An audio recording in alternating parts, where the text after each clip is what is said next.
এবং আপনারা দেখতে পাচ্ছেন যে 3 দিন ধরে চাটান শিবকালী মন্দিরের পরিচালনায় যেরকম ভাবে পরিচালনা করে চলে যাচ্ছেন। আজকাল সোশ্যাল মিডিয়ার যুগ, তাই যে আমাদের এত প্রোগ্রাম আমাদের সোশ্যাল মিডিয়ার মাধ্যমে ভাইরাল করে চলেছে, আমাদের হানিফ দা, তাকে আমরা স্টেজে ডেকে নিচ্ছি। আমাদের পূজাদি,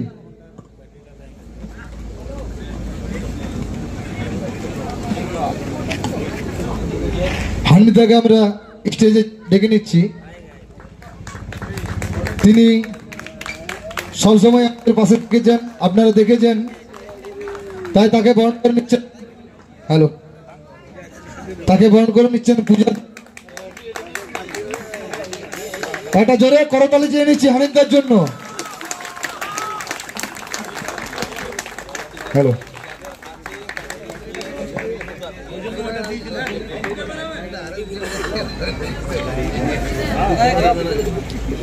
এরপর